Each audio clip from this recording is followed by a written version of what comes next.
Karena itu, mari kita kampanyekan makan ikan, bukan menghafal nama-nama ikan.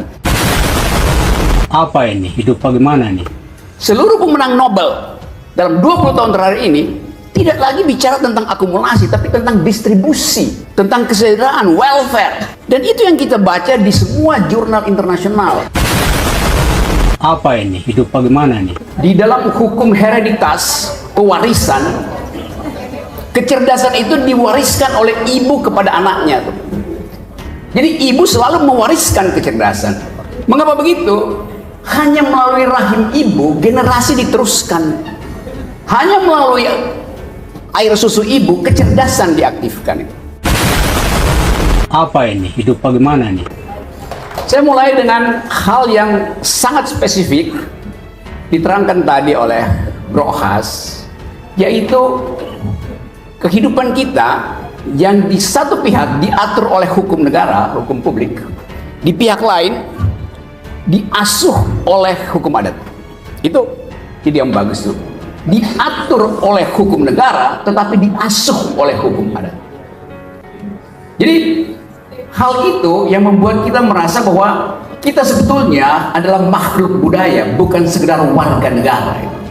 Kalau kita warga negara, kita hanya berselisih di bidang public law, tetapi kita lupa bahwa ada dimensi lain dari manusia yang memungkinkan dia punya aspirasi.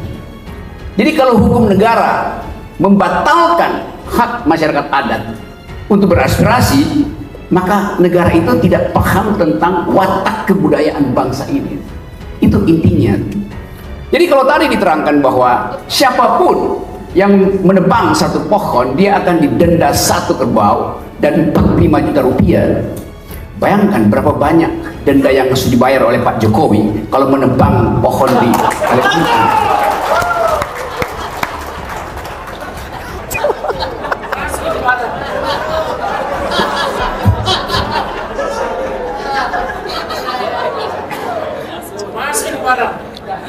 Masuk ya? Itu poinnya. Ini cuma Kalimantan. Kalau saya pindah dari Kalimantan ke Papua, ini Sulawesi Selatan loh. oke, nanti saya balik ke Sulawesi Selatan. Saya nggak ada keraguan dengan kecerdasan masyarakat Sulawesi Selatan.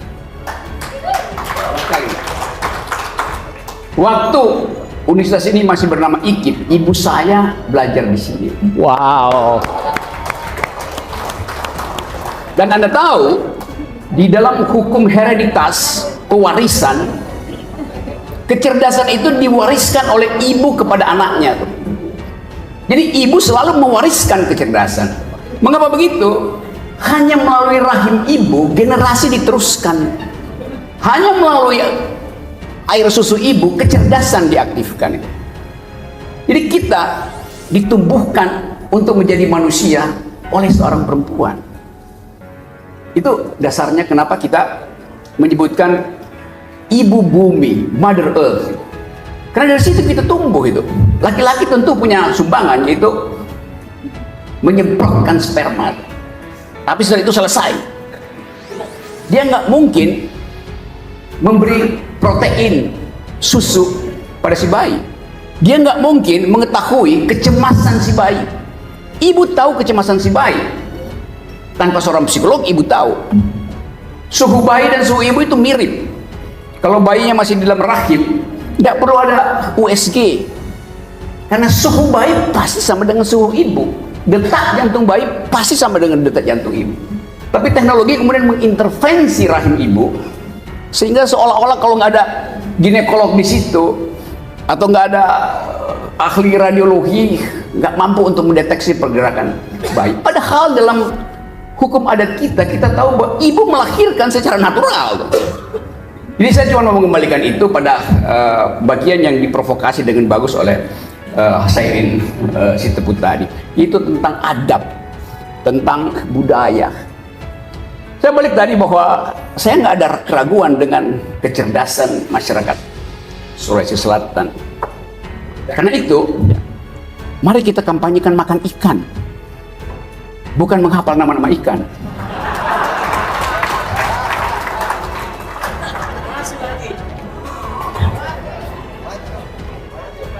Saya balik pada problem pertama tadi. The next leader harus ngapain dengan Indonesia, dengan bumi? Pemimpin masa depan, apa kualifikasinya supaya dia bisa disebut sebagai leader, bukan sekedar dealer? Tadi sangat bagus bahwa semua potensi kepemimpinan kita akan diukurkan pada kemampuan dia untuk membaca dua hal di masa depan. Satu adalah hak generasi untuk menikmati sumber daya alam negeri, hak generasi, hak millennials, hak alumni Universitas Negeri Makassar untuk menikmati sumber daya alam negerinya sendiri. Termasuk di dalamnya adalah hak atas udara yang bersih, hak atas rumput yang hijau, hak atas air yang jernih, hak atas wangi mawar, hak atas cicit burung. Itu yang sekarang lagi dibicarakan di dunia. Setiap pemimpin dunia kalau nggak mengerti environmental ethics, dia akan dianggap sebagai buta huruf terhadap peradaban. Karena itu orang akan bertanya, do you speak English, do you speak French, do you speak Ukraine, do you speak Russian? Orang bertanya, do you speak environmental ethics? Do you speak local wisdom? Do you speak gender equality? Do you speak democracy? Jadi itu tata bahasa yang harus kita penuhi kalau kita ingin menjadikan Indonesia model di dalam masa depan. Kita akan dilirik kalau presiden kita di masa depan akan mengatakan, I do speak environmental ethics, karena itu aku tidak ingin memindahkan ibu kota yang akan merusak lingkungan. Itu dasarnya kalau kita pakai ukuran global tuh. Jadi kira-kira itu intinya. Saya balik lagi pada soal tadi, environment tadi. Papua, tadi saya di Kalimantan, melewati Sulawesi Selatan, lalu melangkah ke Papua. Papua itu tutupan hutannya 30 juta hektar hutan. 80% adalah hutan tropis. Saya hafal karena saya orang hutan. Di 37 juta hektar hutan di Papua, 20 jenis pohon. Ada 160 ribuan jenis serangga. Ada 6.000 jenis mamalia. Dan ada 500 masyarakat adat. Sekarang Omnibus Law akan dipakai di situ demi yang disebut food estate. Berapa ratus jenis spesies yang akan hilang, berapa ribu pohon yang akan ditebang, berapa ribu ulat yang akan kehilangan tempat dia bermukim di kaki pohon, berapa ribu cacing yang akan diangkat dari habitat aslinya, berapa ribu burung yang tidak mampu lagi bersarang. Itu pertanyaan politis, bukan sekedar pertanyaan etis. Politik apa yang menyebabkan Omnibus Law itu memaksakan untuk merusak alam Papua? Namanya politik akumulasi. Padahal di dunia ini, seluruh pemenang Nobel dalam 20 tahun terakhir ini tidak lagi bicara tentang akumulasi, tapi tentang distribusi, tentang kesejahteraan, welfare. Dan itu yang kita baca di semua jurnal internasional. Tadi saya baru baca tulisan di Foreign Affairs. Saya beli di airport, selama penerbangan saya baca satu upaya untuk mengembalikan ingatan bahwa ilmu yang disebut public policy sebetulnya diawali dengan keinginan untuk menginjeksi anggaran agar supaya ada growth. Jadi pertumbuhan itu fungsi dari anggaran. Kalau kita nggak punya anggaran, kita nggak bisa bertumbuh secara ekonomi itu. Itu dalil kuno yang sebetulnya dipakai oleh para ekonom pada waktu itu untuk membackup kepentingan dari yang sekarang kita sebut sebagai oligarki, yang dulu di dalam pertarungan gagasan antara Cambridge School dan Chicago School menimbulkan diskusi yang dahsyat tentang fungsi pemerintah. Apakah fungsi pemerintah itu adalah injeksikan anggaran supaya terjadi distribusi, atau jangan lakukan sesuatu terhadap pasar supaya pasar itu tumbuh dengan sendirinya? Yang biasa kita kenal debat antara liberal dan libertarian, antara John Maynard Keynes, Keynesian Economics, dengan orang semacam Austrian School yang bermarkas di Chicago. Kita tahu itu dulu. Debat makroekonomi antara kutub Cambridge dan kutub Chicago. Sekarang dua-duanya lenyap. Karena tadi problem environment. Gak ada gunanya berdebat kalau setiap kali habis berdebat ada pohon yang dipangkas untuk kepentingan infrastruktur. Saya mau mengingatkan ini karena seluruh dunia sedang menyoroti soal ini, bahwa pemimpin ke depan kita minta supaya bisa melindungi warga negara dan warga hutan. Kita nggak bisa tunggu misalnya pemerintah keluarin statement bahwa oke, kita menunda carbon trading atau zero emission itu sampai 2060. Nggak bisa. Walaupun itu negosiasi politik, dan sekarang negonya gagal karena ada perang di Ukraina, maka semua negara menghentikan investasi di bidang green economy karena semuanya siap-siap untuk perang. Jadi bagian ini yang hendak kita soroti, supaya kalau kita kampanye nanti, siapapun yang mau jadi presiden, do they speak environmental ethics? Do they speak green economy? Kita nggak lihat ada perdebatan intelektual di antara capres-capres itu. Yang kita lihat adalah orang main TikTok. Capresnya tiktok. Apa isi otaknya? Balihonya segede-gede tower Universitas Negeri Makassar. Segede itu balihonya, otaknya seupil. Karena nggak ada bunyi. Proposisi intelektual nggak ada dari situ. Coba sebut satu capres yang ngomong tentang hutan di Papua, satu capres yang ngomong tentang bagaimana bangsa ini diasuh oleh hukum publik tapi juga harus menghormati hukum adat. Nggak ada capres begitu. Yang ada calon capres, yaitu Hasaireen Sitepu.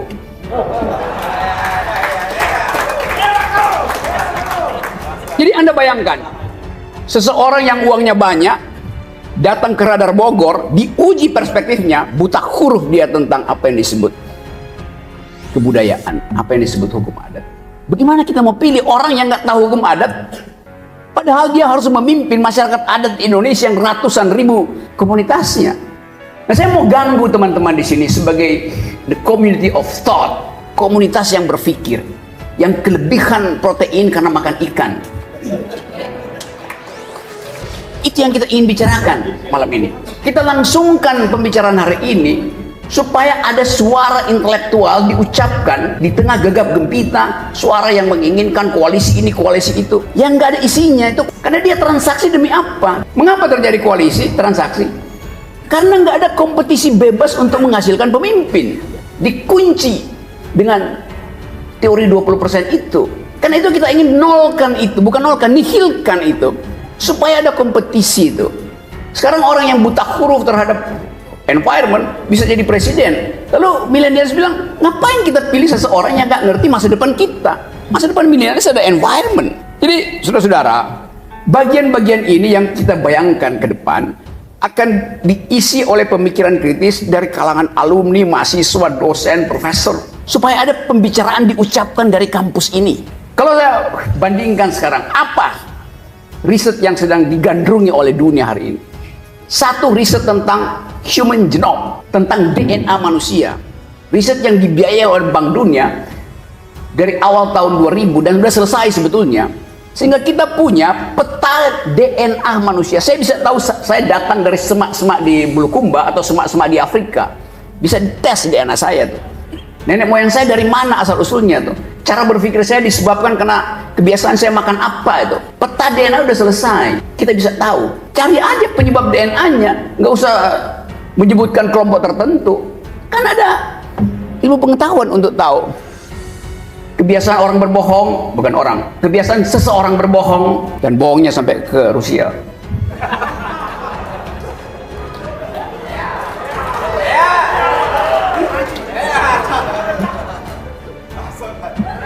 Bisa kita cari asal usul DNA-nya. Itu satu riset yang udah selesai. Blok riset kedua yang namanya big data. Itu juga riset yang makin lama makin serius, seolah-olah kita nggak punya lagi eksistensi sebagai manusia karena ditenggelamkan dalam big data. Kita dirumuskan oleh big data. Itu bahayanya tuh. Ada riset ketiga yang namanya artificial intelligence. Agak rumit gitu. Karena kita mesti berupaya mentransformasi cara kita berpikir sama seperti cara robot berpikir. Supaya kita bisa berpikir secara algoritmis. Itu juga tantangan bagi peradaban-peradaban lokal yang nggak bisa compete dengan tiga fasilitas itu. Big data, artificial intelligence, DNA, human genome. Nah, bagian ini juga kita nggak dengar dari pemimpin-pemimpin yang sok mau jadi presiden. Dia buta huruf terhadap proyek di masa depan. Dia nggak tahu apa itu big data. Dia cuma tahu bahwa big data itu diperlukan untuk 3 periode. Loh, bukan itu tuh big data. Dia nggak ngerti apa yang disebut artificial intelligence, karena bahkan jangankan yang artificial intelligence, yang aslinya aja dia nggak punya tuh, intelijen aslinya. Karena itu dia nggak bisa berdebat. Kalau orang punya intelijen, satu kosakata bisa menimbulkan kuriositas dia berdebat. Masa orang berdebat sambil baca laptop? Yang bener aja. Atau 3 halaman yang disodorkan. Dan selalu lost in translation, gagal ditranslasikan, lalu timbul ketegangan diplomasi. Tapi udah, itu bagian headline radar nanti. Saya balik tadi pada pertanyaan Hasairin tadi, bahwa apa yang bisa kita sumbangkan bagi bangsa ini di dalam kekacauan politik. Kita selalu ingin kampus itu jadi penentu masa depan. Kenapa?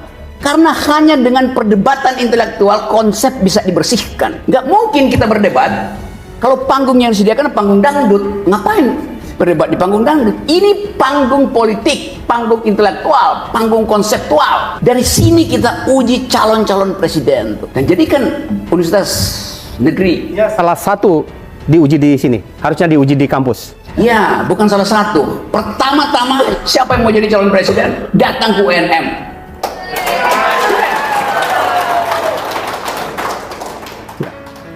Dan debat bisa dimulai dari sekarang, nggak usah tunggu jadwal KPU. Ngapain KPU ngurus-ngurus debat orang? KPU itu panitia teknis untuk disiapkan kotak pemilu, bukan mengurusin debat.